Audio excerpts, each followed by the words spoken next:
Hey, Genius fam, look at you all being awake and mostly sober on a Friday night at 7 Central or 6 or 8 or wherever you're from. I know there's some from wherever.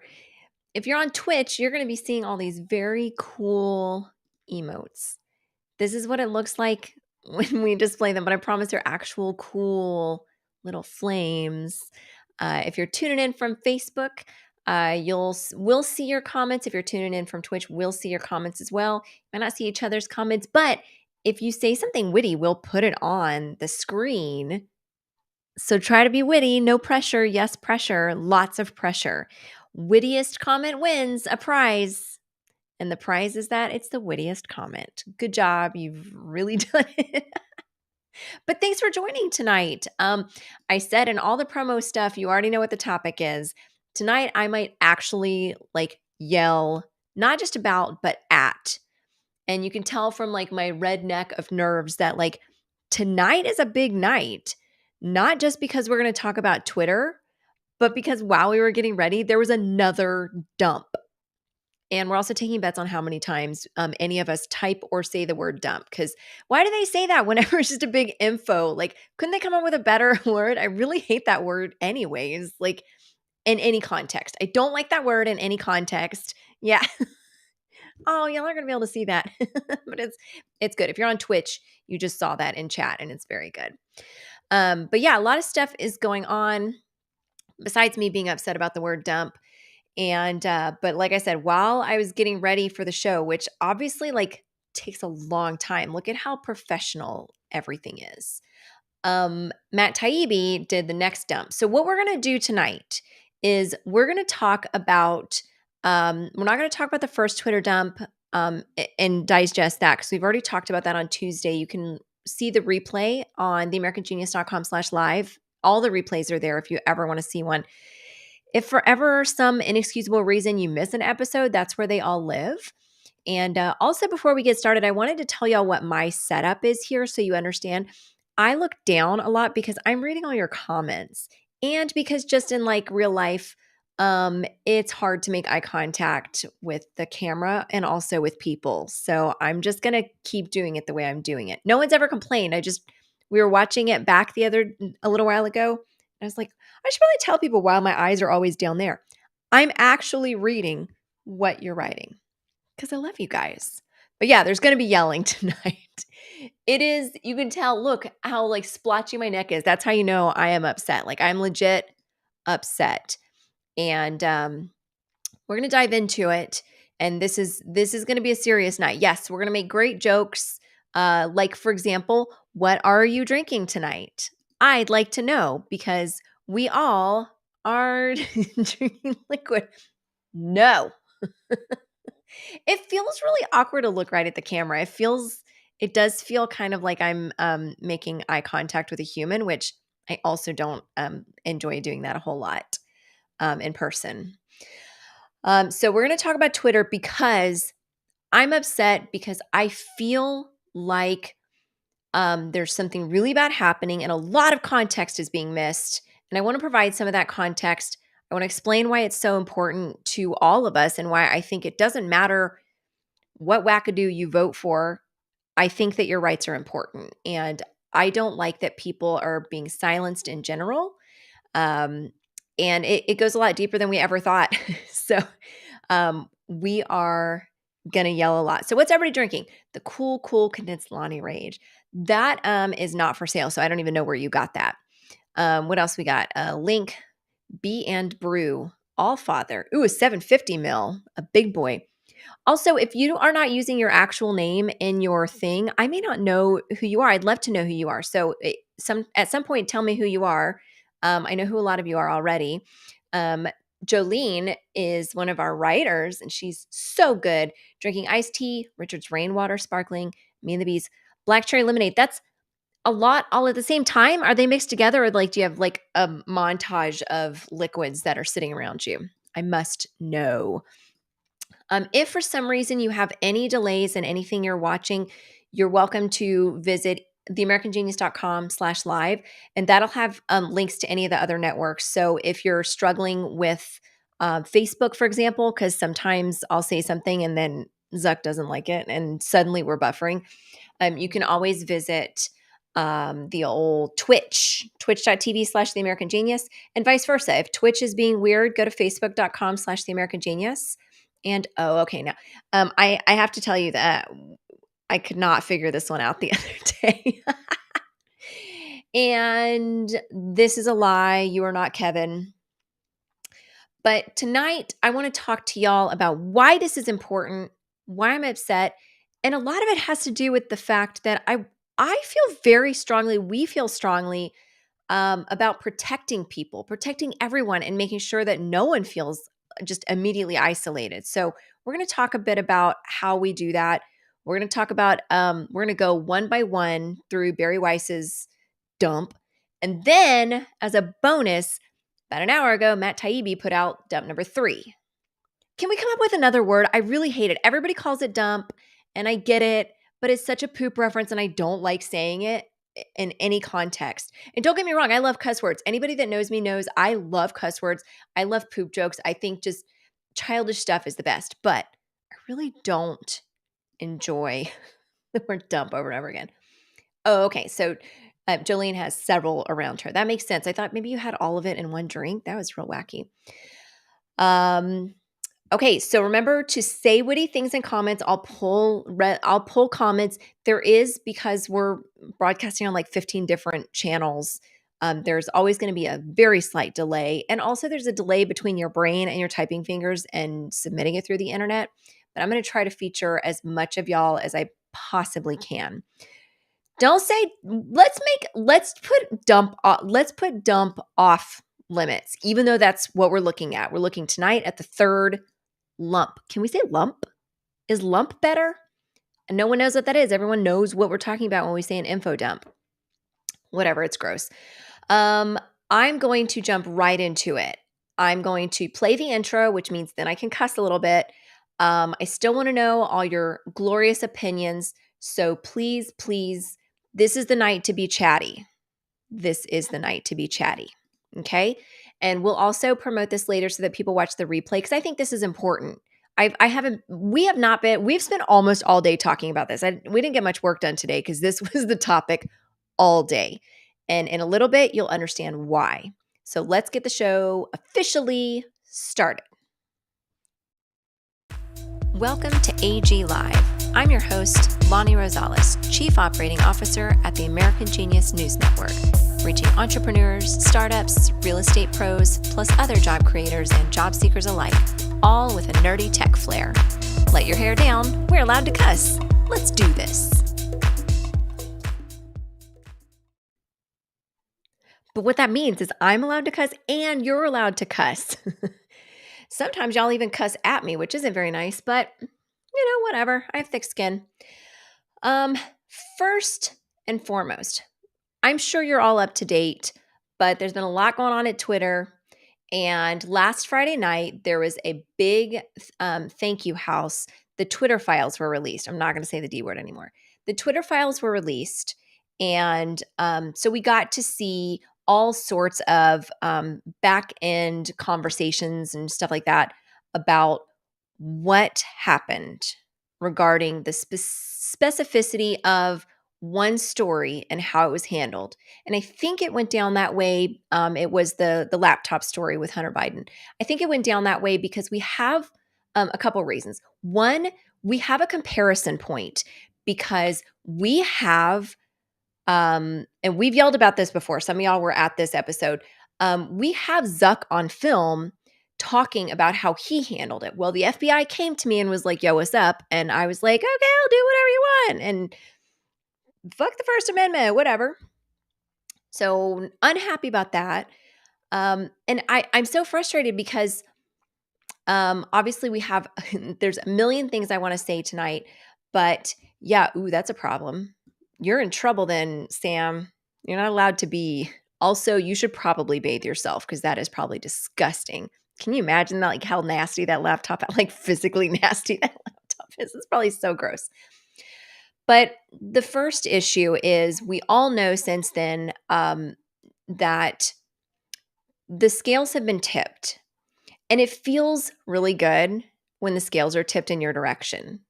It feels really good when the scales are tipped in a way that you vote or how you feel. Or on any argument when like just kind of the world favors your point of view. It never feels good to have it against you. And so y'all know us, we've always fought for the underdog. And so this has felt for a long time like the fingers have been put on the scales. And even if it feels good, I don't like it because when it's pointed against you later, suddenly it's a problem. It's only a problem if. So, an example we've been talking about is I have a friend who is trans and very active on Twitter. And so they do talk about a lot of trans issues, but they also talk about a lot of Second Amendment issues. That's not super uncommon for somebody in Texas, where we're headquartered, to be involved in both. That's not super duper weird. And you can't tell by that spectrum which way they vote, but they have long felt like they've been silenced on Twitter and that they don't have any more traction, that they've reached as much as they can. Nobody's listening. For a long time, we've all assumed that it's just kind of the noise level has gotten too high, and that's why it's a little bit harder to cut through the noise. But we all have to wonder, like, at what point, what have we said that's gotten us in trouble? No ideas. Ben is my boss, and he's reminding us to tell you to please invite people since we're talking about the Twitter thing. This applies to all of us. But the problem that we have with Twitter, just right off the bat, before I get into the context, is I'm already doing the hands. That's how you know I'm upset. The problem with Twitter is it's not like Facebook where you say something and you go to jail, right? Like, I don't like that system, but at least you know what you did, even though there's no real appeals process, even though, like, technically there is. And it's just you're in Facebook jail for a couple days. With Twitter, and we're going to get into this with the Twitter files. With Twitter, it's a slower, it's like you're deprioritized. You don't even know what you did, and it could be totally out of context because a lot of this is done through the bots, through AI, with the filters that are put in. So, for example, somebody said on Facebook, "silly," and then GOOSE. And for some reason, that landed him in Twitter jail. Said it to me, called me that, and landed them in Twitter jail. I mean, on Facebook jail, pardon me, for 3 days. Now, what if they had said that on Twitter and it triggered some contextual thread? They don't know that they're in trouble. And so it does stress me out because I want to make sure that if you're advocating, let's go back to my friend who is trans and 2A. If you're advocating for trans rights, I want you to be able to do that, even if somebody else in my family doesn't agree, right? If you want to advocate for Second Amendment rights, I want you to be able to do that. Whether I agree with any of those advocacy things, I want you to be able to do it. I've said before in jest that I really prefer to look at Twitter or Facebook or any social media and know what somebody's all about. I don't like this like filtered version of people, especially if they're not the ones that have done the filters, right? So I want to know what kind of wackadoo you are. I think you should get to know what kind of wackadoo I am, although I'm probably not going to tell you. But if you are opining online, you shouldn't be secretly censored. And that's really what has happened at Twitter. So let's talk. Some of y'all's commentary is pretty funny. I'm not going to put all of it on the screen, but please keep saying clever stuff because I will put a lot of it on the screen. Yeah, like whatever brand of banana you are, just put it out there. Yeah.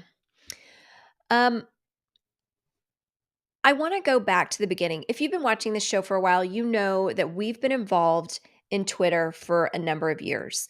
Ben just celebrated his 15th year.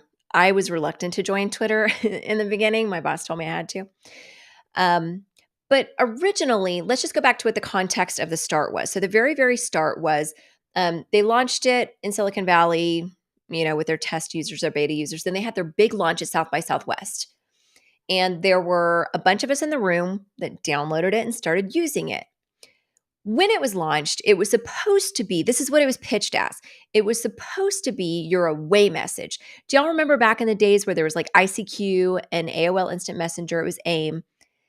Back when you had those, you would step away and you would put a little away message on your messenger so that people would know I'm not live and what I'm doing. Now, Thank you, Paul. We really appreciate you putting it out there. Um, this is in comments, by the way, if anybody's like, who are you talking to? So we're all in the room. It's supposed to be our away message. So what do we all do? We're at South by Southwest, and anybody who's been to South by Southwest Interactive knows that there are a lot of great panels and a lot of information during the day, but mostly what a lot of people are there for is like the parties at night, the open bars from like Microsoft or whatever. So we used to host the unofficial kickoff to South by Southwest. We barely even go to South by Southwest anymore, and especially since COVID. But we were there, and that's how we started using it. It was our away message. It was, hey, I'm headed over to the Microsoft party at whatever. And that's how it was used in the very beginning. It evolved pretty quickly into being a communicative platform. But that's really that's as simple as it was. So if you think of just what Twitter was pitched as, is very simple. Now, they had stability problems in the beginning. Like anybody who used Twitter for the first year knew that 50% of the time that you even logged on, it was going to be down. Like there was going to be a Twitter bird upside down dead. I'm not kidding. That's the animation, or not the animation, but the image was a cartoon Twitter logo upside down with X eyes. And also, sometimes wasn't it like a robot with arms or something? I don't know. But the point is, they were down a lot. And they got a lot of criticism for that. We took a lot of heat for defending them because our feeling was they're a new startup. They're just trying to do some really simple things. The other part of the context is that we had a research firm back in the day, and part of the research firm also had an educational arm. We taught small businesses and entrepreneurs how to get on Twitter, how to market to Twitter, how to do all of that, because Facebook really wasn't the place for that. There weren't pages or groups at the time, and it was not acceptable for that. And at the time, it also really wasn't that acceptable to be a business or to market on Twitter, because it really was, you kind of had like a limited number of friends and you were expected to keep your volume down, and they kept their volume down, and we all were supposed to read what every single person said every day. And so that context obviously changed over time, but we put a lot of time and effort and money into helping get people onboarded onto Twitter. We also used to write a lot about Twitter, about the culture. And there were a lot of us in tech that were doing this, that were shaping, and I shouldn't say a lot, like there were dozens of us that were writing very frequently, talking about what we thought of the culture, where it was going, how we could shape the culture collectively. And so there are people like us that have spent an exorbitant amount of time trying to protect that community. And in the beginning, no one talked about politics. That's not why anyone was there. We were learning about tech and marketing, and it was kind of like this pure little nerd utopia. It was great. Then the next context that you need to know is that the nerds at Twitter got really excited because guess what happened? Britney Spears joined Twitter, and so did Al Gore. I remember those two specifically because we were like, oh, who cares? It's the people's platform, right? And so what happened at that point is they did the blue check mark, and they started having like celebrity accounts. And if a celebrity joined, even though most celebrities had no idea what this nerd shit was, if a celebrity joined, they got a little blue check marks there. Within the first year, there were maybe 10 celebrities that like were household names. But what would happen is after they realized, oh my gosh, we have actual celebrities that want to maybe join or think about this, then they started, if you signed up for a new account, which everybody was onboarding at the time. If you signed up for a new account, it automatically followed the celebrities. So it wasn't, for a couple of weeks, it was like a suggestion of like, hey, you're new here. Here are some people you might consider following. And then it turned into, hey, you're new here. You're following Britney Spears and Al Gore. Shit. Okay. Yes. Fine. I guess I can unfollow them, but now I'm following them. So really, really quickly upon launch, the fucking nerds were like, oh, celebrity. And they just fell for it. And it was no longer the people's platform, but we were dumb enough. We were dumb enough and naive enough to think it is still the people's platform. It is still a public square. We can still talk about business and tech. In tech, it was really tech heavy. That's really what we talked about for the first like year. And so, yes, there was some pop culture stuff in there, but primarily tech was kind of what united all of us. So that's what the original conversation was. So it was weird that Britney Spears was in the room and that Al Gore was in the room. And I mean, no offense to either of them, they're fine people, but it changed the conversation really quickly. And so that's kind of the context of the initial launch of Twitter, and that there's so many people that put so much time, money, and effort into building this community. And that's the first branch of why a lot of us are really mad right now, because we did all that for you to do this. This cesspool, which we've all known for years it's a cesspool, but now we're looking at it going, it's a mod. It's censored and it's still this bad. Are you fucking kidding me? Like, this is mind blowing.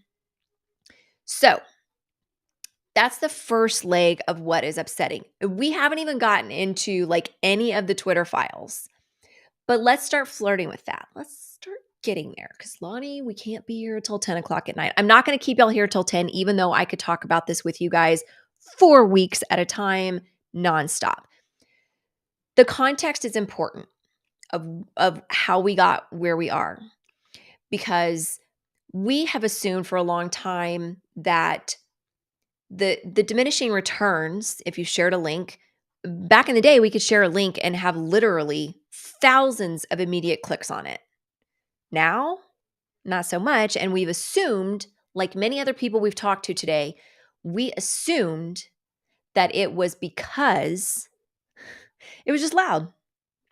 But no, we all have said something or done something and we don't even know. I could have just said silly goose and now I'm fucking shadow banned. I have no idea. I have no clue. But you know what? Diminishing returns, we all thought, oh, it's just me and it's kind of embarrassing. And so we don't talk about it. So fast forward to last Friday. We already know all the context. We know modern context. I know anybody watching knows Elon Musk bought Twitter and blah, blah, blah. You already know all that. But what is important to know is that on Friday, you may or may not know this. Turns out I talked to several people today that didn't know this, and I was really shocked. I think we have been obsessed with like clicking on every like cable news channel to see how this information is being presented. So I'm not surprised that some people haven't heard anything about this. But on Friday, there was a big, huge Twitter dump. Twitter files were released. I said the word. I got upset about it and then I said it myself. So Twitter files were released on Friday. Excuse me. Very exciting. We can all see the fuckery that's gone on behind the scenes. We can see the ins and outs. But then you have Jim Baker over there with his ding dong attitude, censoring the very things that we're supposed to be getting uncensored. And I really think it's important to note that I firmly believe, we talked a lot about this today. Why did Elon Musk choose an independent reporter? Why did Elon Musk go to somebody that's not in a newsroom with like a huge staff?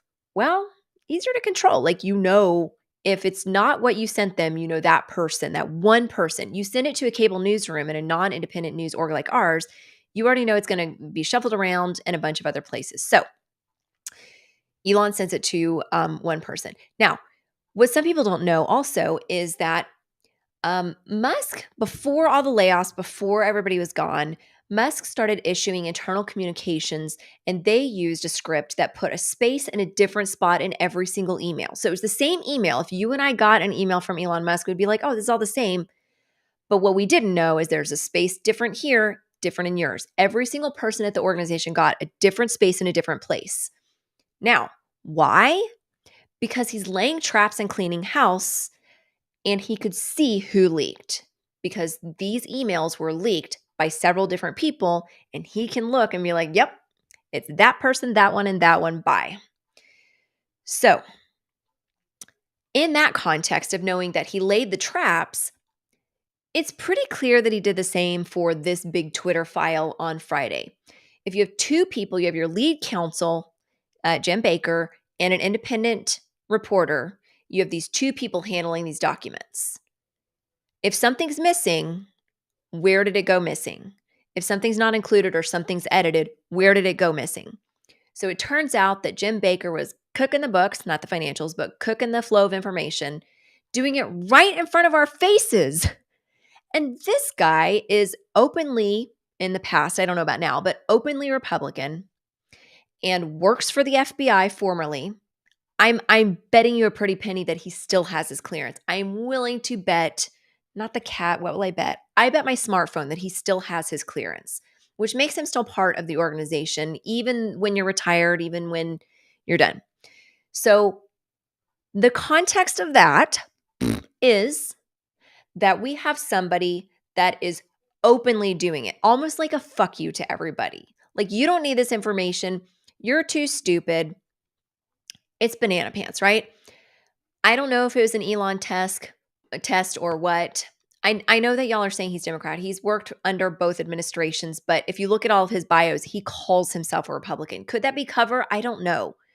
I don't care how he votes. What I care is that what we've talked about previously is that the flow of information to private organizations, private users, everything's private. When all of this started hitting the fan, you had a lot of different administrations and political people from the mayors on up talking about, oh yeah, I've had conversations with Twitter. We've talked to Twitter about this. We've told them that X, Y, and Z is bad. But they all say it so flippantly, like that alone is alarming. Why is every single politician on both sides of the aisle just comfortable in going and applying pressure to a private company? And then why are they comfortable? Because they know they can affect change. What is that? That's the government engaging in private business. That is the government blocking the flow of information. That is the government violating our First Amendment rights. So now I'm yelling because when we thought it was just a private company being a bunch of dickheads, fine. It's a private company. Do what you want, even if we don't like it. But when you have the government, every political official talking about how they've had open conversations to pressure Twitter into doing X, Y, and Z, it just so happens that the leadership were all on one side, so kind of tip the scales that way. What if it had been the other way? What if they all loved Trump and they were like, you know what? Nothing except for Trump tweets here. Like, everybody would have flipped out, even Republicans. So this has been so frustrating watching what we really thought was a private company being a bad actor. Fine. You have that right. You, as a private company, can censor whatever. I can choose not to use Twitter. But when the government is engaging in a public square and blocking flows of information, we have a First Amendment problem, you guys. It's not just Lonnie doesn't like Twitter because they don't let us say whatever we want. I mean, I automate everything, so I think I'm saying good things. I don't know. Most of my automation stuff is just all of the news from the American Genius, which I will pause for a moment in a second and tell you why that matters. And then some automated, like anytime a bill passes, there's an automated tweet. Anytime NASA tweets something, I have an automated tweet. That's interesting, right? When the information flows in your direction and it's how you vote or how you think, it feels good. But let's go back to my friend who is trans, who that's supposed to be a Democrat issue, and Second Amendment, which is supposed to be a Republican issue. I don't even have to tell you how they vote because it doesn't matter. They've already been diminished in their returns because of the Second Amendment portion. So somebody who, in case you know this person, I'm trying not to tell you how they vote, but it doesn't matter. That's the point, is it shouldn't matter. But because this one issue out here has them deprioritized, now their other stuff, their trans activist tweets are also not seen. So I think a lot of this dumb behavior is kind of shooting themselves in the foot. But before I go forward, before we talk about any of the Barry Weiss timeline, and we're going to go through all those, I want you guys to understand that the American Genius has existed for almost 20 years. We've been at this for a long time as an independent news source. We work really hard to be not right down the middle, but not talk about politics. Ben created a policy, I want to say in like 2005 or 2006, that we talk about policy, not politics. Yes, we will talk about some things that are government or policy or whatever. And there have been some times that we've kind of flirted with it where, like, I've criticized the DOJ under every single president, no surprise. But we don't do personal attacks, and nobody should ever open. I don't think we have always struggled with the idea that news orgs themselves, like, financially, like, donate money to any party or politician or any of that, and we don't like that they endorse them, if it's not who you like, we immediately go there and go, "Ooh, they're too conservative. I'm not reading that anymore." Or "They're too liberal. I'm not reading that anymore." And it just alienates people automatically. Now, is that because we've had a culture shift in the last 10 years? Yeah, it wouldn't have alienated anybody 10 years ago. But now, politics is a new religion. You have to pick a god and you have to die for it, no matter what side you're on. There is somebody waiting on the internet to disagree with you and tell you why you're stupid and tell you why you're wrong. That's just the nature of America right now.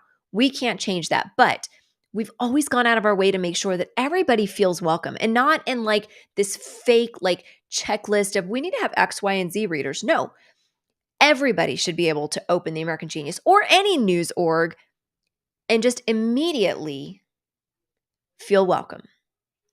So we work really hard at that. And that is particularly why we're not just pissed that we all put in all this effort into building Twitter for this, but also because we've worked to help a real culture of inclusion, a real culture where it doesn't matter how you vote.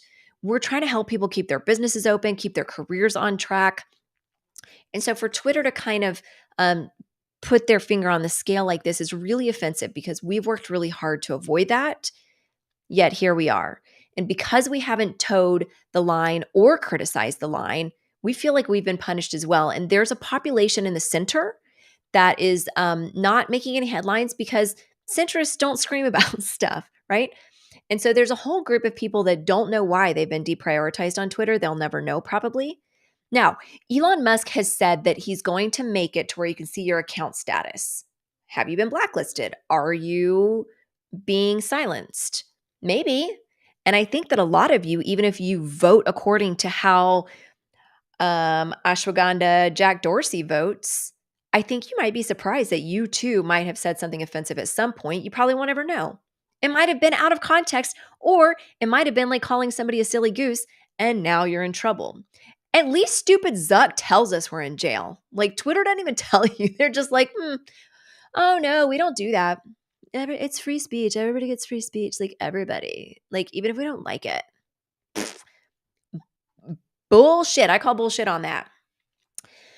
Okay. So before we jump into the Barry Weiss Twitter files, I do want to note that I've gone through and done text comparisons of the Twitter terms of service to see if anything has changed.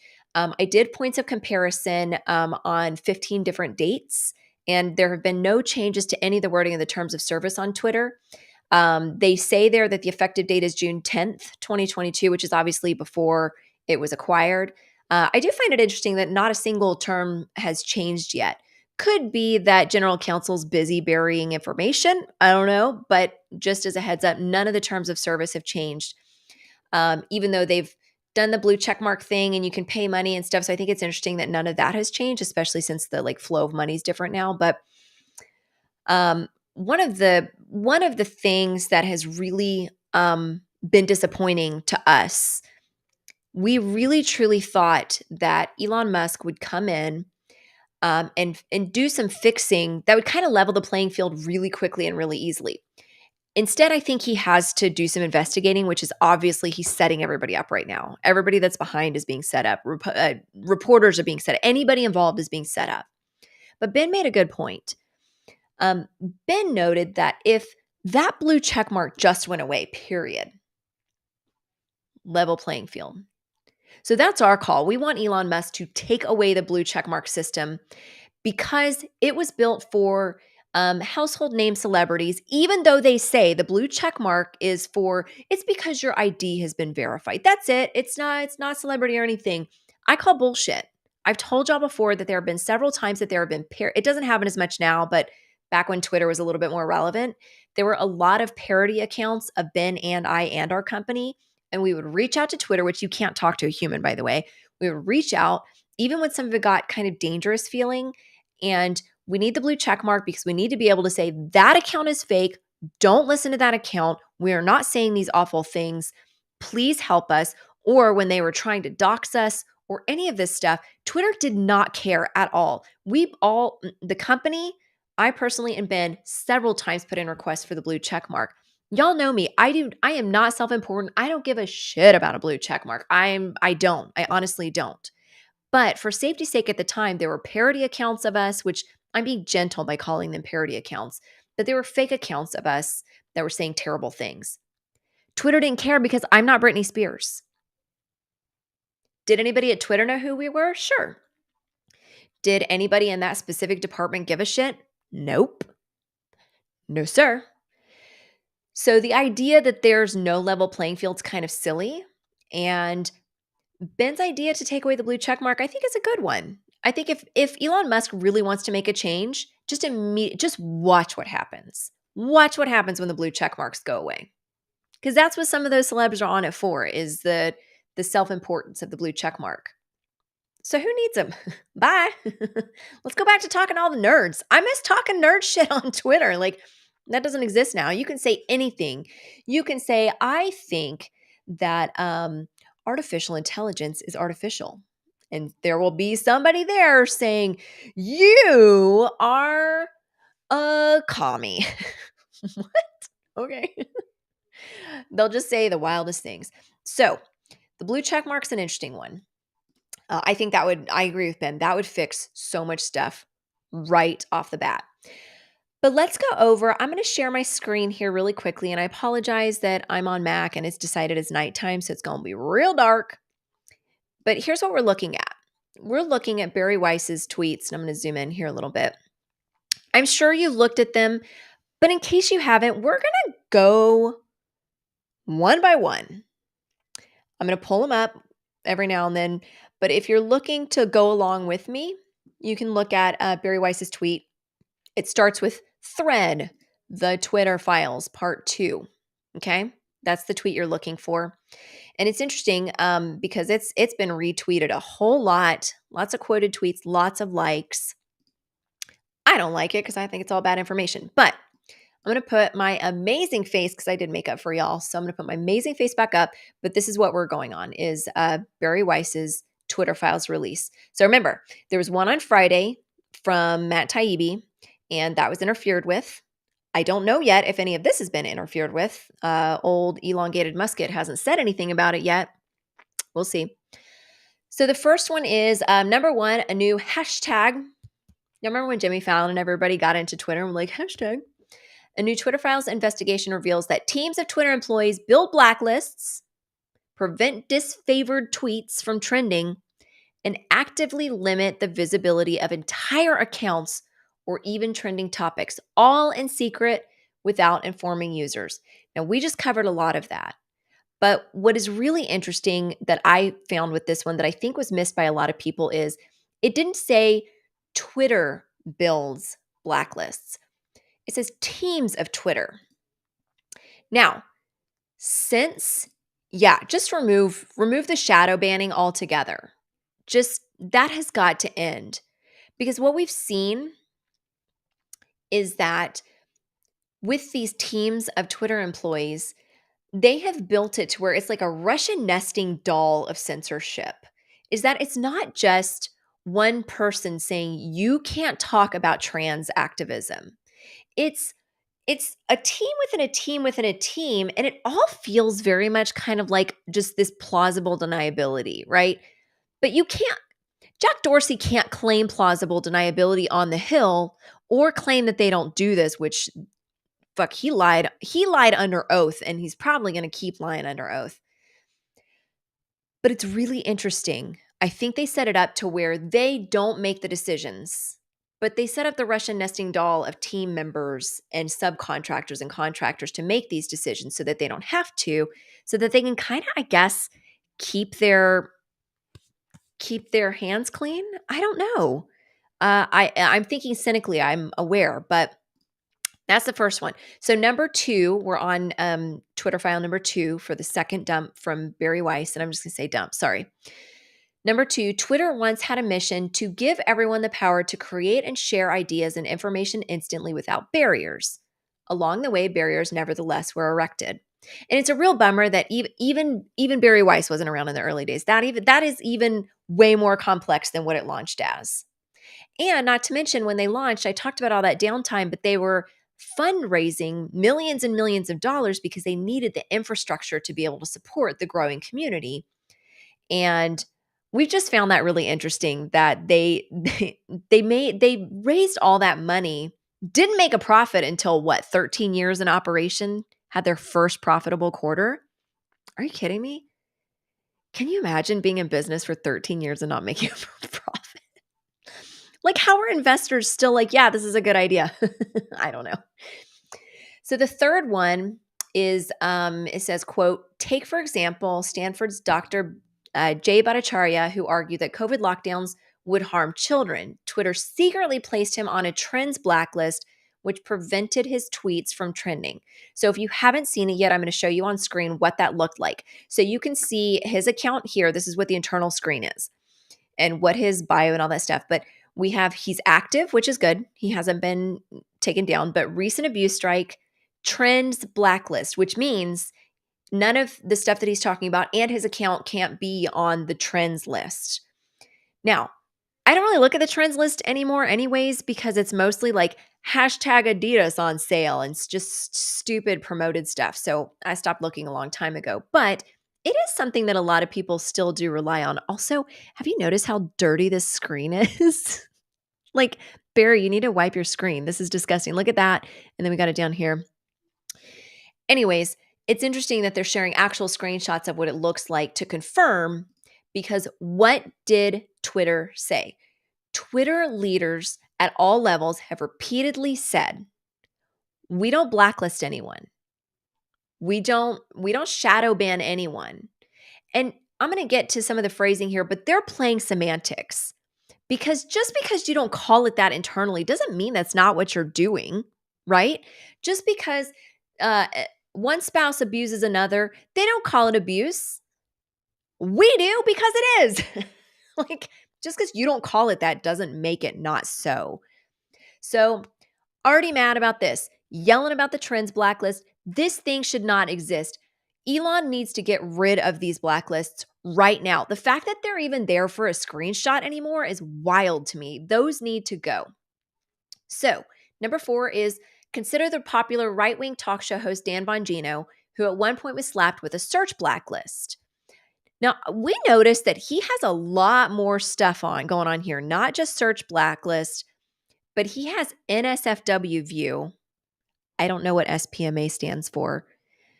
But this is really interesting because if you look up here, Bhattacharya is just a professor at Stanford who said, maybe myocarditis is a thing for kids. We need to think about this, right? But that made everybody scared because don't talk badly about the vaccines. We need people to get vaccinated, right? So instead of having intellectual discussions about it or anything like that, took him off the trends list. Okay, fine, we get it. That was to keep people safe, whatever. Public health. Our country, our world has made a lot of really rash decisions based on public health in recent years. So that one's almost understandable. But then this one, Screamin' Dan Bongino, which he's a little far out there for my flavor. But what's interesting is it also lists multiple accounts, even though he's verified. That one really caught my attention because this is an internal, this is not a view that you can see. And also, I don't know, what is this public enemy number 1 shit? Like, what is that like a note that, I think that's a note that someone internally wrote. Now, why would you do that? First of all, because anybody can screenshot it like this and share it and give this guy fuel. So that's bananas. So yeah, they said on Capitol Hill, we don't blacklist anyone. We don't shadow ban anyone. We're fully transparent. Baloney. It's right here. So number 5, Twitter set the account of conservative activist Charlie Kirk to do not amplify. Now, the context for this is kind of similar, but in researching, what we learned is that at one point, Charlie Kirk, who founded an organization. I can't remember. I think it's Turning Point. Well, yeah, Turning Point USA, TPUSA. At one point, he apparently had the 4th most active account, most followed, engaged with, the 4th most active account on Twitter. And to go from having that much active And then he was able to see a sudden cut and a diminishing in returns. And so I think that's really interesting that somebody goes from the fourth most active to having abuse strikes and having do not amplify and having this right here is the picture of a shadow ban. You don't even have to like Charlie Kirk to look at that and go, wow, that's bunkers. Yeah, Toilet Paper USA. I don't think it's Toilet Paper USA. I think it's Turning Point now that I think of it. But this is hard to look at because what if this was, maybe this was a Muslim cleric? And because there are things that are said, maybe in religious texts that some people don't agree with, and they're tweeting about it, or maybe having a discussion about it, they're on Do Not Amplify and shut down. Like that wouldn't feel good either. So it shouldn't feel good that anybody's on this list. I don't like that anybody's on this list because what's wild is that you have actual Taliban members that are not on this list. So you could go out and say like literal terrorism thing and organize people, but you don't end up on the Do Not Amplify list unless you voted the wrong way. That's alarming. Again, it feels good if it's kind of like these ding dongs that like, who cares? But you guys, I fantastic. I bet they do. Let's move on to the next one. Number 6, Twitter denied that it does such things. Yes, amen. Thank you. In 2018, this one's not visual, so I'm going to give you my amazing face again. In 2018, Twitter's Vijaya God, then head of legal policy and trust, which is important, and Kayvon Bakpour, head of product, said, quote, "We do not shadow ban." They're on record over and over again saying this. And remember, they said it under oath. Jack Dorsey said this shit under oath. We don't shadow ban. We don't blacklist. What? Then they add, and we certainly don't shadow ban based on political viewpoints or ideology. Now, we have not been able to uncover shadow banned accounts that lean left. Like that's their specific, goal in life is just talking about left politics. But we have seen people that we were able to find people that they felt shadow banned or have had diminishing returns because they have said things that are pro-trans. And so it's really interesting that there's a lot allowed that is hate speech, always has been on Twitter, Facebook, all of these social media platforms. You can say really outrageous stuff against the LGBTQ community without getting blacklisted whatsoever. But if you say something about the wrong politician, you can. And so that's troublesome to me that there's an inconsistent execution. And we'll get to that in a little bit, but we're going to talk about transparency in the context of transparency here in a few. Let's go to number 7. If you're following along, we're looking, if you just joined us, thank you for tuning in. We're pulling comments. We feature some of the comments, not everything, so feel free to say what you want. We are going through all of Bari Weiss's Twitter files that she got access to and summarized. So we're on number 7, and these were all released yesterday. Number 7, what many people call shadow banning, Twitter executives and employees call visibility filtering or VF. Multiple high-level sources confirmed its meaning. This is one of the most upsetting parts of this Twitter file because this is where they're playing fucking semantics. They're saying, oh, we don't shadow ban, we don't blacklist. Oh, but this team under this team under this team gets to pick what visibility filtering we use. That's shadow banning, you fuckface. What are you talking about? So we have a really big problem here in that they're playing semantics.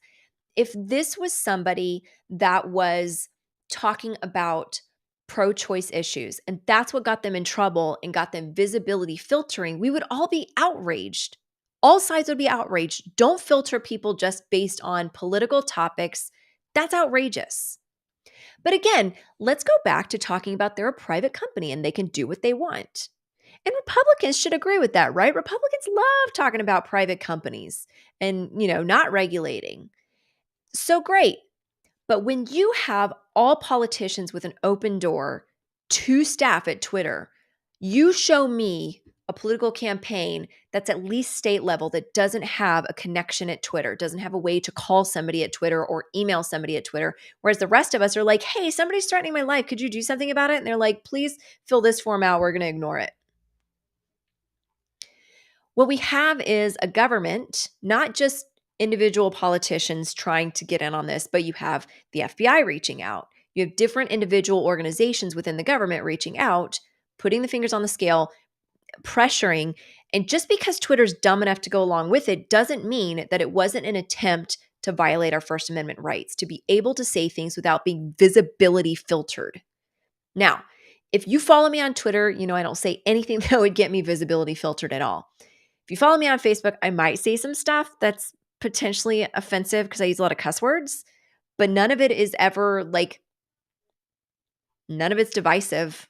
I don't really talk about anything like that. But I can tell you that on Twitter, it's no longer just a gut feeling by a lot of us that we've been visibility filtered. I don't know what we've done. I have no idea. Could it be I said silly goose? Maybe. Is it because I tweeted something from NASA? I don't know. I have no idea. Is it because my account is auto tweeting all of the bills that have been passed for years? And maybe some of those bills were not within their visibility filter because it bills every single one, not just from this party or that party. So did I offend? I don't know because there's no transparency. So before we go on to number 8, I want to tell you guys, the FBI will take care of it. Also, hey, Jetty, just so you know, somebody said that to me recently on Facebook and went to Facebook jail for like 3 days. So go ahead and delete that now that we've seen it. Yeah, don't share that. I don't know why, that there's no context. But let's talk about transparency. Let me have a sip. Normally we go through like 6 topics in a night. Right now we're going through 1. It's Twitter because I'm mad. I'm not even drinking because I needed to be clear-headed tonight. I'm going to have a sip though because I'm getting real parched. Okay. Big alert. The big alert is that if you have been online since the launch of Twitter, you know what Web 2.0 is. Raise your hand if you remember Web 2.0. If you've ever heard that phrase, if you know any of the core tenets, if your business was pressured by Web 2.0, one of the core tenets. So Web 2.0 is not just about design. It's also a cultural shift, just as Web 3.0 has been. We're no longer in Web 2.0. We're in Web 3.0. But just like Web 2, yeah, we got a lot of hands. Y'all remember. That's right. And that, by the way, is an actual, if you're on Twitch, you can see that there's an emote there. Why isn't it called an emoji, by the way? Why, if it's like the picture on Twitch, it's not an emoji? I don't know. Jojo is there too. So part of Web 2.0, I'm going to, for anybody who was shy and didn't raise your hand or anybody who doesn't remember any of that, I'll tell you one of the core tenets was transparency. There was a huge pressure coming from tech on companies to be transparent. There was even at one point like a huge call for like everybody's salaries at every company to be on a spreadsheet that's publicly available. Like the transparency call went really far and wide. And so it's really fascinating to me that the nerd class of America that is running Twitter and all these other social media platforms, they were part of that push telling us we needed to be transparent. Were they at all transparent? Is this transparent? Is any of this fucking transparent? It was a trick. It was a trick to get all of us to be compliant so they could go and make money on us. And we haven't even gotten our money's worth, right? We say, okay, you can use my data. We just want to see the tweets. That's it. Fair, simple exchange. But no, we kept our end. You get our data. We can't see all the tweets. What the fuck? Yeah, transparency is not a good thing. When you're in charge, it no longer looks good. That is a really great point. And I wish y'all could see if you're, sorry, I have cat hair on my nose, I think. If you're on Twitch, this is a good one. So the transparency portion is really important to us. And we talked a lot about this today because a lot of us were really kind of tricked into like just giving away the farm. For example, news organizations wanted to go behind paywall. And news organizations like ours were like, what? No, like news should be free. Always. Everything should be free. Who made the bet? Who makes more money now? Us or them? The people who are saying put everything in public and, oh, by the way, now that it's out there, we're going to do a paywall. Yeah. It was a trick. It was a trap. It was stupid. But the point is that this whole class of people pressured all of us to be transparent. and they are the least transparent out there. You don't know if you've fucked up on Twitter. You don't know if you have said something offensive. Again, at least Zuck sends you like a timeout form. You can't really appeal it. It's just the robots, whatever, blah, blah, blah. But yeah, there was a typo, whatever. But the problem is there is no transparency. And what's exhausting is there's no call for transparency. So, right here, officially, we call for transparency. We call for Twitter to get rid of the blue check marks, make it super transparent what any potential offenses are. But what we need to do is we need them to put out the playbook. Here is what you can't do.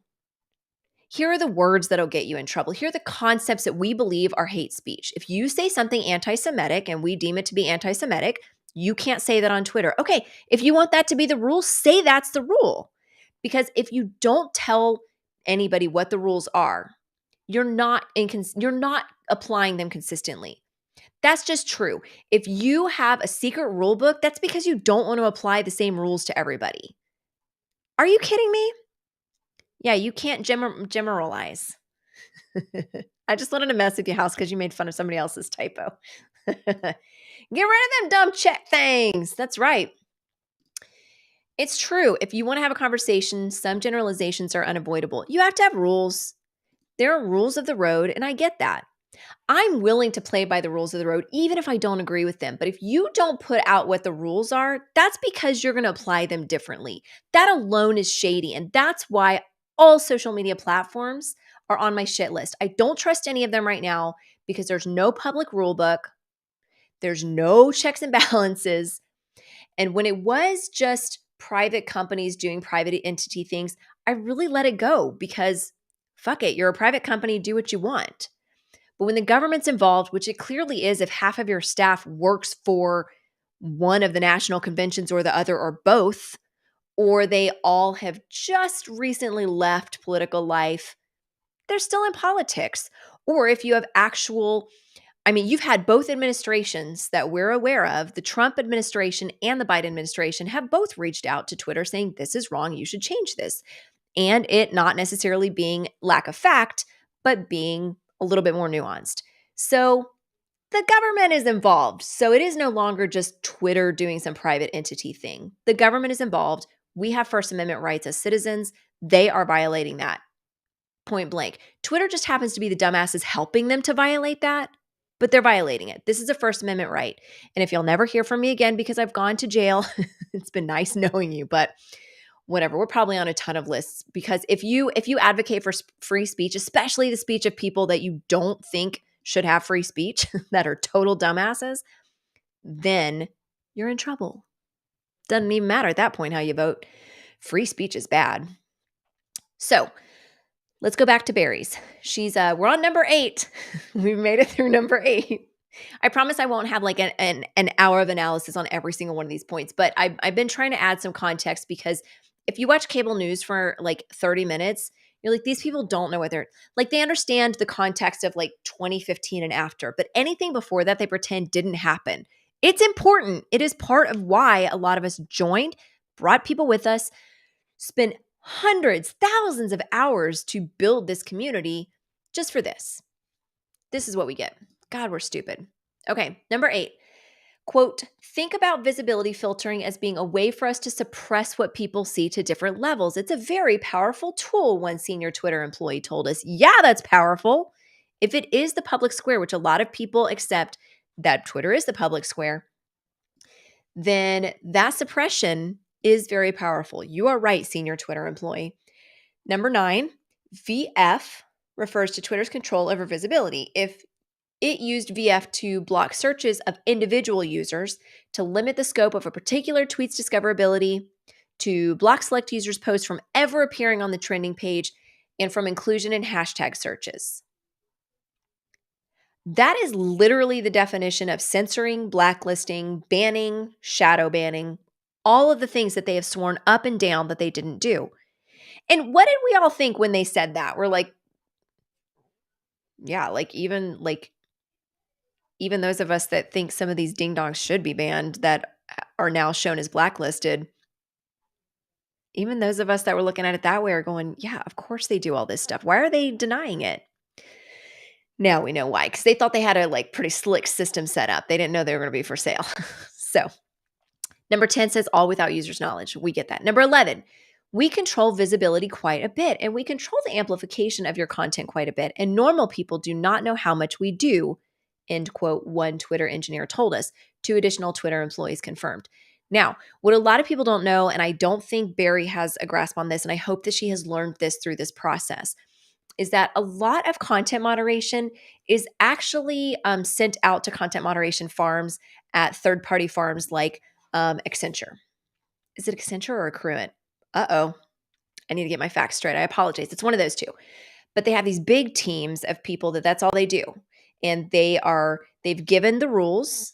They know the rules. We don't know the rules. But these content moderation farms know the rules, and they have them on different teams. A lot of people don't know that too. They think it's just like there's an appeals team. No. Like they keep like the terrorism in one spot, and then all of that goes to that spot. They keep all of the content that's child porn, for example, in one specific team. And those people, that's all they're moderating all day, which, geez Louise, can you even imagine like what that does to your brain? But yes, that is talking just openly about the messing with the visibility. More damning statements. So look, it is a little frustrating because a lot of us here are from tech and have the full context, and a lot of these reporters don't. It is very frustrating sitting on the sidelines going, okay, but Barry, there's not just like Jack Dorsey doesn't sit in his office and say that tweet's okay, that one's not okay, that's okay. There are entire teams within teams that they've built to do this. And then they separate the subcontract teams out by like topic, so to speak. And those teams don't even see each other's moderated stuff or rules or any of that. Like, and that also is a little bit alarming. And Facebook does this too, that they have these subcontractor teams that are siloed and they don't know what each other is doing. Even they don't know all the rules. Even people in charge of the content moderations don't know the rules. I still wonder why FBI is missing from text after Baker shredded shit. Yeah, that's a good question. I don't know that we might get the answer eventually. I don't know, because I think about this. If Elon Musk went so far as to set up like a different space in every single employee's email so he could see those leaks and pinpoint who the leakers were, I feel like a lot of this is testing and setup. He needs to know where the leaks, where the broken points are. Obviously, Jim Baker's lead counsel was like a huge one.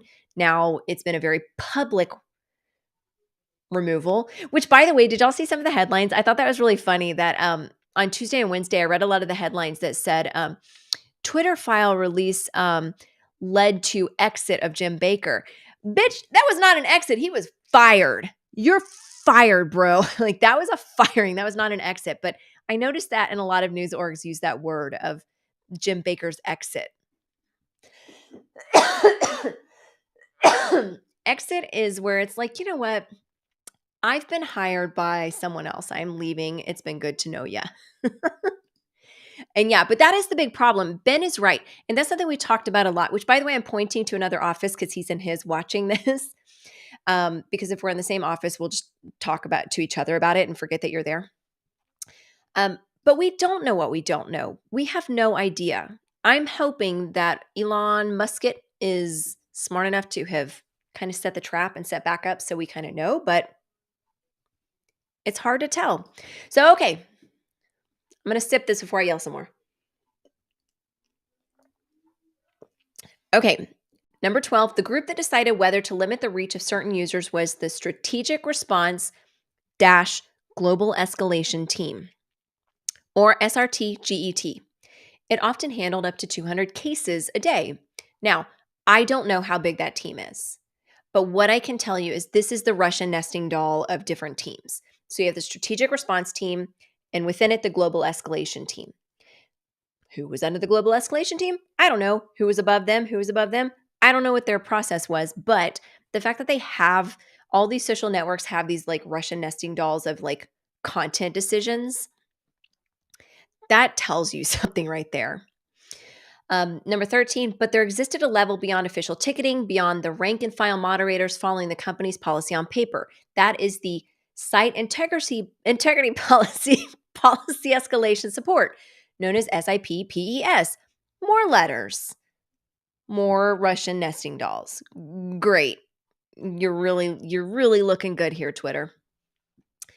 So number 14, Barry tweets, this secret group included head of legal, policy and trust, back to Vijaya, the global head of trust and safety, Yoel Roth, subsequent CEOs Jack Dorsey and Parag Agarwal, and others. So, this is important. I don't know why I'm coughing, and I'm really sorry, but it's just going to happen. This is important because these are the decision makers that said, oh, we're like an arm's length away. What? No, you weren't.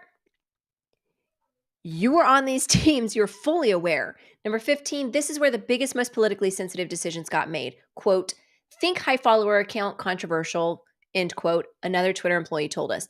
For these, there would be no ticket or anything.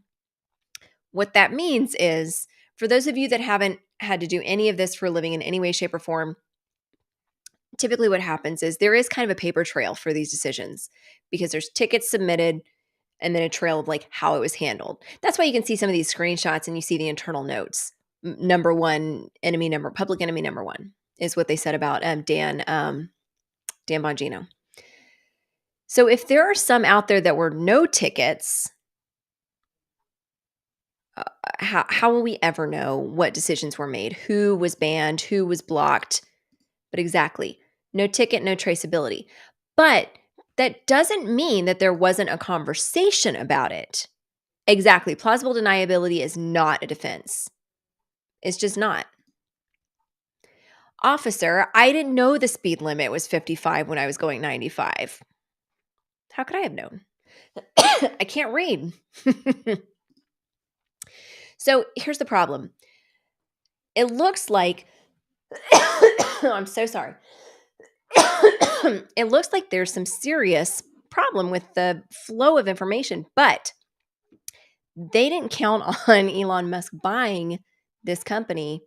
What comes with that company? A history of all internal emails. We'll learn.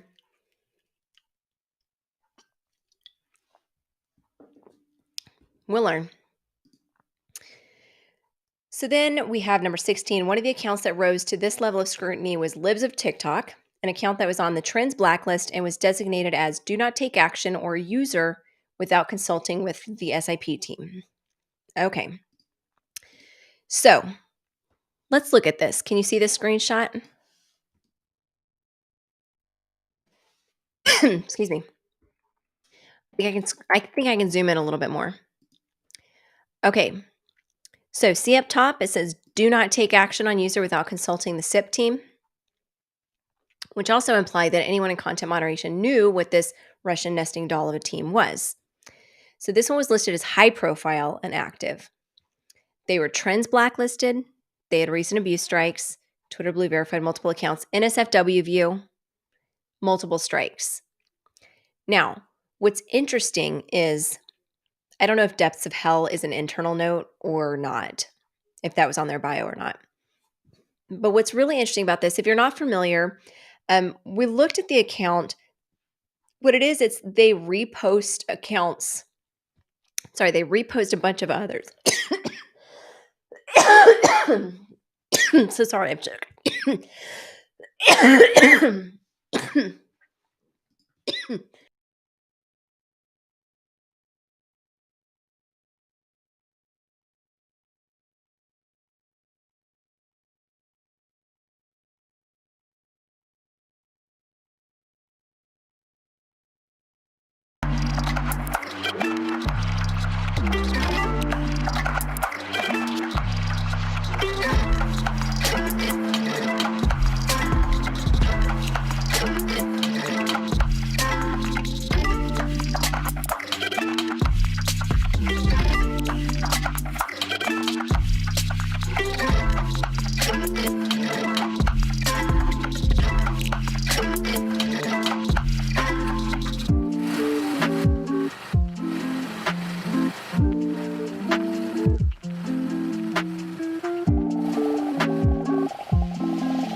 I'm back. I just had a great soliloquy about how no one did CPR. I didn't die. I'm having allergies and acid reflux all at the same time. Super great timing. So I apologize if I cough a lot, but this is important. So we need to go over this. Okay. So if you've never seen Libs of TikTok, the idea is to make fun of videos by posting them that have been posted on like TikTok or whatnot. They don't do original content, which I feel is pretty important to note that none of it's original content. They're just reposting things other people have posted. Which I guess if the content is offensive, then sure. But they were in big, big trouble. And they remember you could not, none of the content moderation team could do anything without consulting that big boy team who was on the big boy team. Jack Dorsey himself was one of the people on the team. So I don't like that. What if this is somebody who was what if this was the CEO of Planned Parenthood and the leadership at the time didn't appreciate their perspective and put them on all these strike counts, make it to where you can't find them in any hashtag searches or trends, blacklist or anything. That's bananas. I don't like that.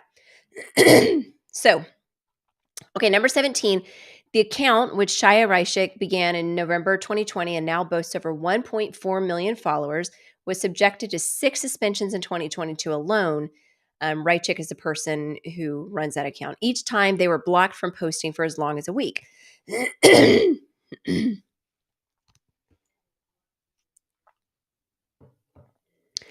Now, what's interesting is when blocked, you don't always get an explanation. And the appeals process, they act like there's an appeals process. There really isn't. If you're blocked, you're blocked.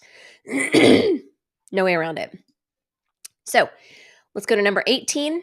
Twitter repeatedly informed Reichik that she had been suspended for violating Twitter's policy against hateful conduct, which I mean, some of the stuff was pretty outrageous, but they didn't do original content. That's why the fact that they're the ones that have been targeted. Now, what did target their attention and could have been a more reasonable route is when Libs of TikTok would post a video, it did receive a lot of hateful responses saying, they're terrible for this reason, that reason, whatever. Now, could that commentary have been subject of a little bit of censorship? Maybe. Like if you use hate speech, it gets taken down anywhere. That would be understandable. But for the original poster to be the ones in trouble is a little bit weird to me. But I think the theory was, if we're trying to think fairly, I think the theory was that they were inciting hateful speech by posting these things in that context of look at how dumb this is, right? So made a little bit of sense, but I still don't like it.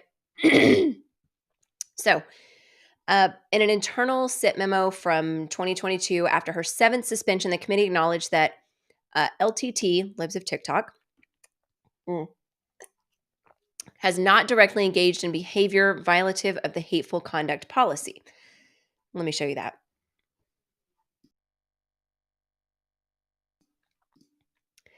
So here's the recommendation, and here's the enforcement action and an actual assessment.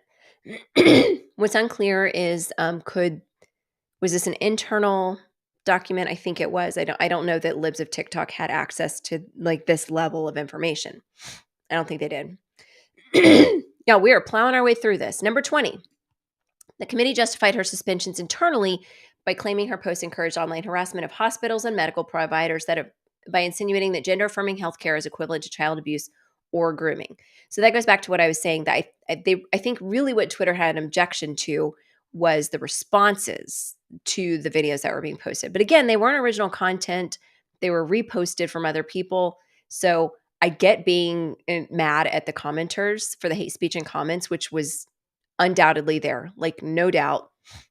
But yeah, and a lot of it was posted from TikTok. TikTok is just, if you have TikTok on your phones, you guys take it off.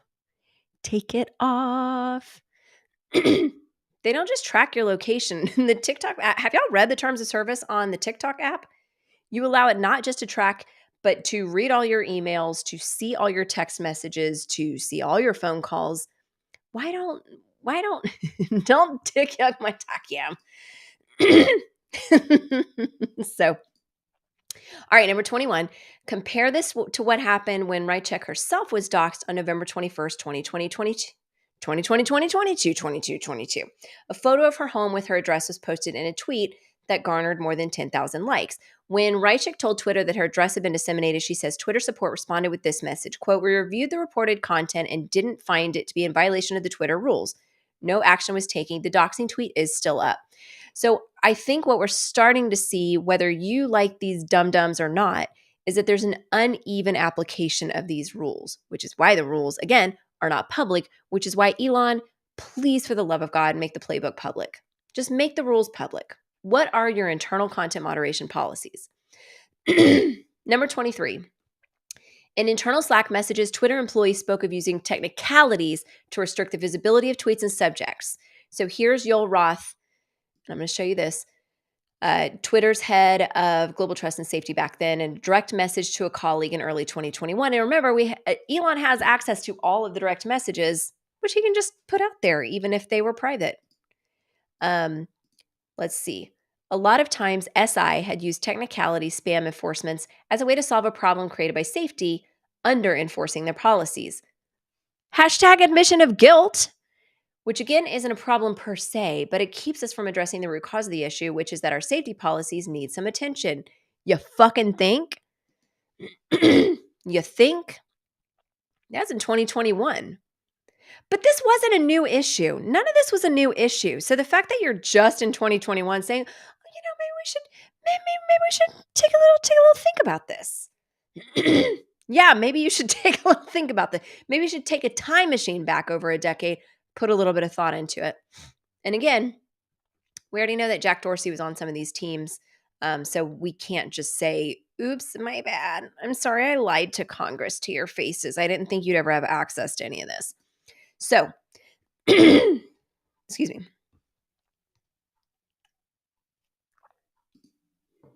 Number 24.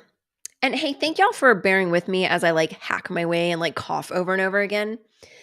Not hack as in hackertyper.net, which PS, if you're ever in a Starbucks, pull up on your laptop and just go to hackertyper.net and just start banging keys.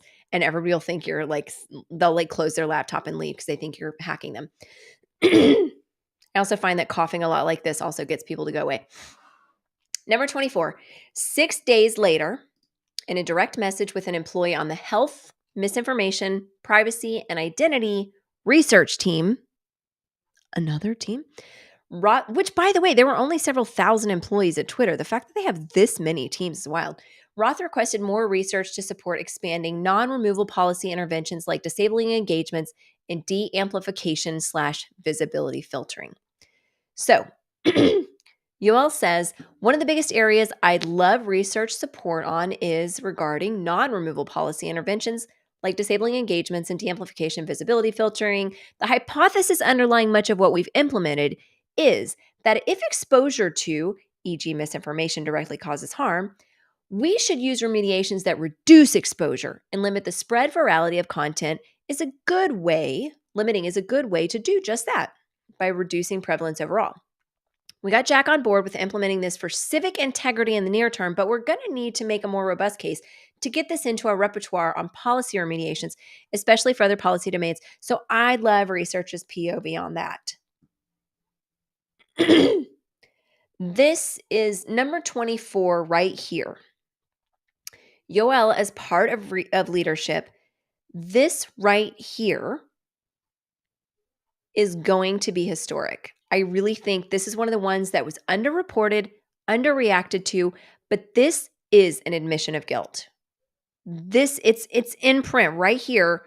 Right here, this is the admission of guilt right here. Right here. So while people are focusing on number 1, 2, and 3, we've been over here looking at number 24 going, oh my God, it's right here. It's right here. Everything they said that they don't do to people right here. Now, he doesn't admit enough that the government's involved, but you and I are not stupid. We know better. So, number 25, let's put my dumb face back up here. Number 25, Roth wrote, the hypothesis underlying much of what we've implemented is that exposure, blah, blah, blah. We already talked about that and what he added. Number 27, there is more to come on this story, which was reported by Abigail Schreier, Schellenberger, blah, blah, blah. So, number 28, the authors have broad and expanding access to Twitter's files. So they're still digging into them. The only condition we agreed to that was that the material would first be published on Twitter. Okay. So, we have all of that. That was the big dump yesterday. Now, I've gotten to go through some of Matt Taibbi's new Twitter files from tonight. The reason we're not going to go through them in depth is because this is all about Trump and January 6th. I want you all to go read them, and I'll share it really quickly so you can see it. I want you to read them. This isn't as much about how Twitter's general response is to content moderation. This is very specifically, which is really, really important. Because again, if you hate Trump, you're like, yeah, fuck that guy. Like, who cares? But if it's your guy, let's say you voted for Biden and you worked really hard to get you drove your neighbors, you volunteered. Like, if this was something that had been done against your guy instead of this other guy, or if you're like me and you're like, I don't like any of them.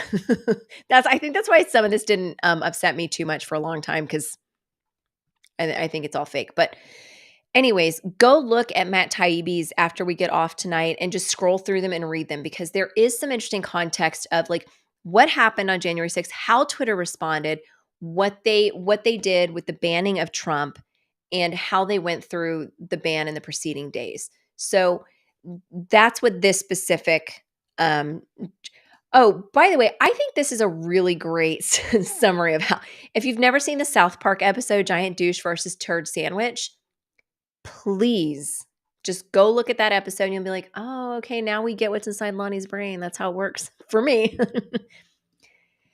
Yeah, so what the Taibbi portion is, it shows how a private entity is working against government. At the time, government was Trump, right?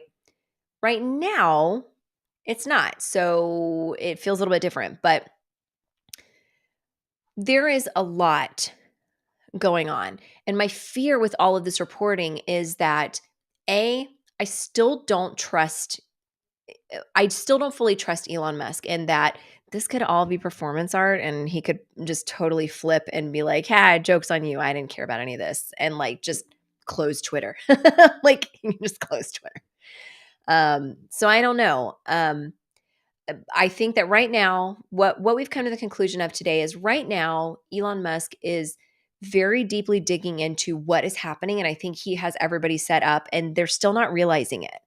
But like, if I'm just some dum-dum in the middle of Texas, and if I can understand that all of this is like investigatory and he's trying to set everybody up and figure out like what is broken in this organization and what is good, then surely these employees can see that too. That's bananas. Oh, some of y'all are saying political stuff. I'm not going to put that on the screen. Y'all can Twitch chat each other. It's fine. But there's a lot of context that mainstream media doesn't really get because they weren't there. If you quiz them, they couldn't tell you when Twitter was launched. They couldn't tell you how it was launched or what it was supposed to be. If you quizzed them, they couldn't tell you what Web 2.0 is and how culturally for several years, everybody in tech was really focused on transparency. And we should have known when content moderation playbooks were private. We should have known. That was a really big red flag that we all missed culturally, that the playbook is not being applied evenly. It favors some people and doesn't favor others. And all government had to do to violate our First Amendment rights was go make friends with a bunch of fucking nerds. Like, that's all they had to do. They didn't even have to force it. Like, it was willingly done by private citizens, but it was done nonetheless. And so our hope is that Elon does come in and do something meaningfully. I've told y'all many times I haven't really used Twitter in several years because the diminishing returns have just been ridiculous. So what's the point? It's automated. But they favored one side, disfavored another. As people who have always fought for the underdog, that feels wrong. Even if you don't agree with who, even if it feels good because like, well, They're kind of dum-dums. So, like, I don't know. I don't want to fucking hear Trump scream all day, but I'm not really on Twitter because what happened when Twitter launched? When somebody acted wackadoo, what did you do? You just unfollowed and you didn't see them anymore. That why can't we just go back to that? Instead, there are these secret teams within secret teams, and there are these secret playbooks that we just missed. And we were all so focused on like our own little lives or whatever that culturally we missed that there's a secret playbook. And you know what's bananas? As a reporter, I've gotten to see some of the secret playbooks. I've seen some of the secret playbooks over the years. Some of it we've reported on, some of it we have kept our sources anonymous and not reported on all of it. But it didn't even occur to me that if there's a playbook that's secret, it's secret for a reason so that it can be unevenly applied. That's how dictators work. We make jokes in some of our communities that, like, for example, hashtag Lonnie's an inconsistent dictator. We have a group called Austin Digital Jobs. And for example, I'll just post rule-breaking posts whenever I want. Why? Because I'm the admin of the group and fuck it, I'm going to do it. Will I delete if somebody else does the exact same thing? Yeah. Am I an inconsistent dictator? Yes. Do we make jokes about it and we're open about it? Yes. So it's really offensive to me when these banana pants are over here making up these rules and then not applying them. Yeah, exactly. Why? Because fuck you, that's why. It is. And the thing is, right now, it looks like the right is who is targeted. But what if that's not all of who is targeted? I'm really worried that, let's go back to my example of my friend who is trans, who is an activist for trans rights, but also for Second Amendment rights. That's the right to bear arms for any of you who are like, what's Texas? What's 2A? I don't know. And if you're advocating for both, you're still going to, whether they're anti one or the other, you're still going to end up on the blacklist. So if you're riding the fence in any way, shape, or form, that's a problem. That's a problem. So Elon, get rid of all the blacklists. Just turn them all off. Just like blank slate everything. Get rid of the blue check marks. If you really want to fix this stupid thing that a lot of us don't even care about anymore, but want to, I want to engage on Twitter. I want to go back to Twitter. I want to use it again. Right now, why? Pretty sure we've been blacklisted at some point for saying something or other. I don't know. Like I said, my account tweets automatically, has for like 6 years now, 7 years, anytime any bill passes Congress. Automatic tweet. Link to the bill. Here's what the bill is. Automatic link. So I've probably been put on a shit list, right? So it's yeah, that's a good point. Getting rid of all of these different algorithms, shit that they're running, all these scripts that they're running to like keep that down and keep that. Yeah, it would be faster. It's like, just unburden yourself, Elon. Turn it on. Get rid of it. Just delete all those lines of code. You don't need them. Blank slate it. If somebody wants to go do actual hate speech, you know what? Get rid of them based on publicly available hate speech standards. What are the standards? What are the rules? How are you applying them evenly? And he has said that he will let us see our account statuses. I want to see mine, please. I definitely want to see mine. But the other problem is, and Ben pointed this out when we were talking, that there is going to be an appeals process. We're going to get to see our account statuses, all of us. And I think there are going to be some people who are extremely far left that are going to have ended up on that for saying something or other and be like, wait a minute. I thought you were only targeting the right. So I think that there's going to be a lot of shock when that happens. And if that happens, Ben made a point that he said you'll be able to appeal. No. Don't make it. I shouldn't have to appeal that I didn't do something wrong. Just turn it all off. Turn off the blacklist. Turn off the shadow banning. Turn off the teams that are shadow banning and blacklisting and visibility filtering. Get rid of all these people that are playing semantics. Or you don't have to just get rid of everybody, and a lot of the leadership is gone anyways, but end that practice. Make the playbook public, level the playing field, and then Twitter has a shot. Otherwise, it's just more of the same under a different leader. And it doesn't change. And users don't flock back. And nobody cares. Do what? Yeah, lose the blue check marks. That's got to go. One way or the other, that really should have been his first act. And we've been kind of shocked that he hasn't done that because that would level the playing field immediately. But there's still a lot going on. After this, if you're interested, go read the Matt Taibbi Twitter files. So that's part 3. So he did one on Friday that Jim Baker fucked with. And then number 2 was Barry Weiss's thread. There's more to come on that one. And number 3 today is Matt Taibbi. I kind of like that they're slow walking it bits and pieces because what do we have to do in the news cycle? We have to go over a concept and beat it to death. But if it's all done at once, they'll stick on one stupid part and be like, I was blacklisted. Let's talk about me.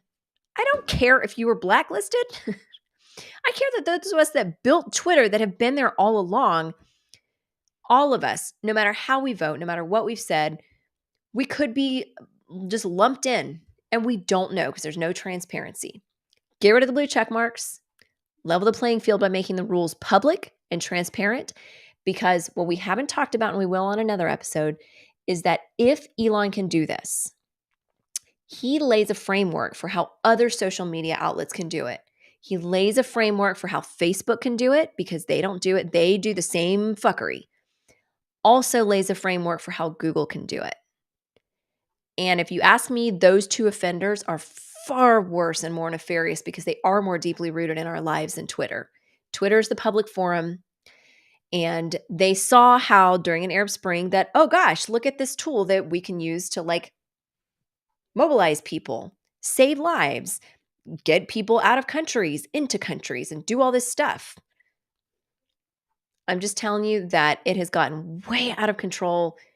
And Facebook and Google, which is YouTube, yep, they're much more deeply ingrained in our lives and they are way worse. And they have a lot more of our data, which is also problematic. So our hope is that Elon Musk can really truly tackle this and lay the groundwork for other social media companies and tech companies to do the same. Because it has gotten, if you have learned nothing else from what is going on right now and all of these Twitter files, is that it has gotten out of control. It's no longer this like nerdy safe haven where we can talk about like Google Glasses. We're not debating the merits of AR.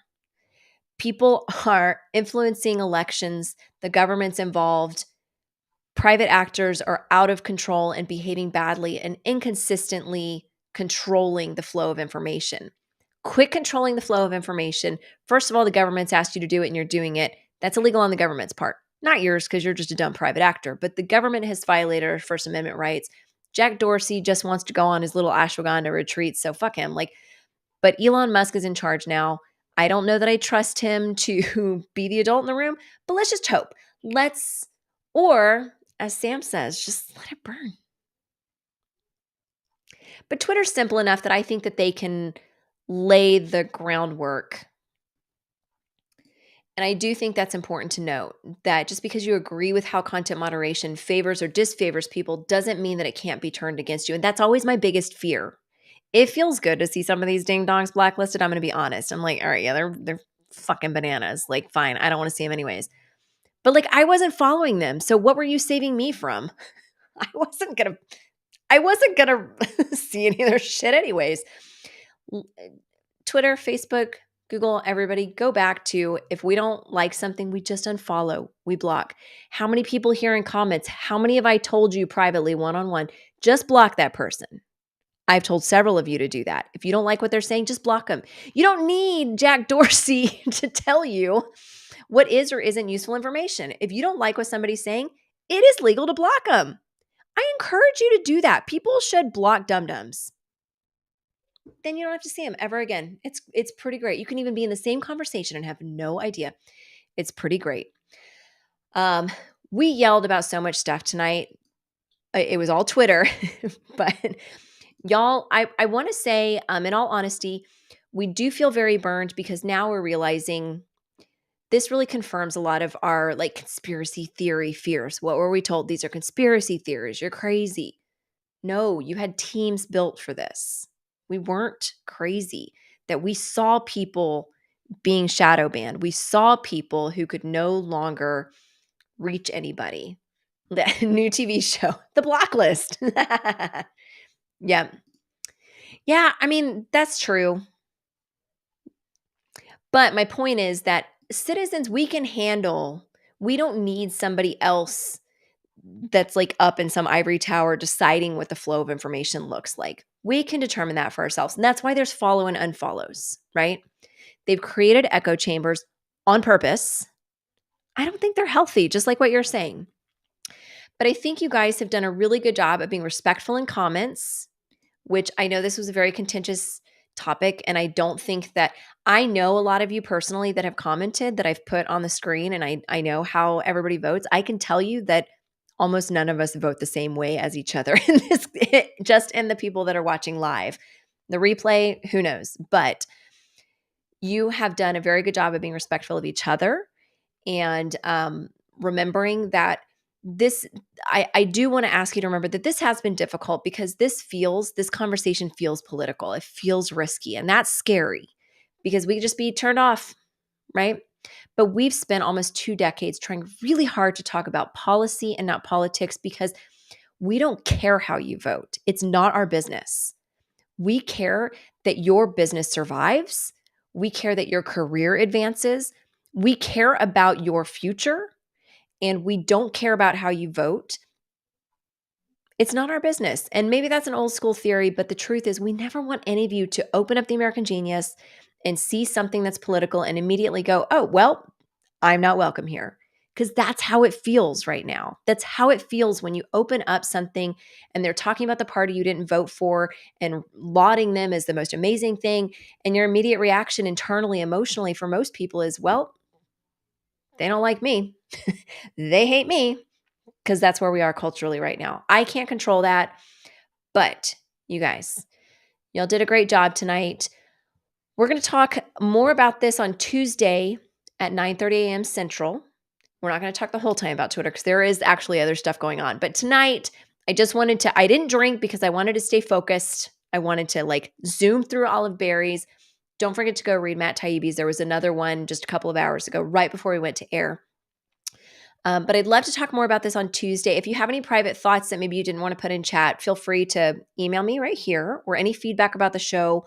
In the meantime, please, we're really trying to grow this show. We're still new, we're still smaller, but we have plans on not being that way forever because we want to be able to have stories being told with full context. It is so exhausting seeing all of these stories told on cable news and they don't know what they're talking about. They try, but they're political organizations now. All cable news is just politics now. So if it's not political, they really don't always have the full context. And who can blame them? They haven't spent years in the trenches like all of us have. So please tell people about this show. A good way to tell people is sending the link, theamericangenius.com/live. You can share it on all of your social networks. But bring somebody next time. Whether they don't have to be in the same room as you, but like sometimes people will be like, hey, come watch this with me. And then y'all can have text messages privately about what a dookie head I am, or just whatever. I don't care. Just watch. But we're going to thank you. Thank you for telling everybody about it. We're going to continue giving you context. And it is still always going to be a little bit irreverent because that's who we are. But yeah, especially if you have a shadow banned Twitter account, put it there. That's where we put it. But I thank you all for supporting us. Thank you for being here on a Friday night. I know that you could have been out clubbing, but instead you stayed here and we talked about Twitter and we processed this. And that's what's really moving to me is that through commentary, through this conversation, it wasn't, a lot of it was just me yelling at the screen, but a lot of it was also you adding commentary, which did influence kind of my own thought process. So thank you for being a part of that. You definitely all influenced that. And it was very meaningful. And now is the time that we play the cool dance music and we all do dances. Are you ready? I'll see y'all on Tuesday. Please join us Tuesday morning. If you want alerts, go to theamericangenius.com/live and I'll send you text messages to remind you that the show is starting because Lord knows I never know what day it is. Thanks for watching.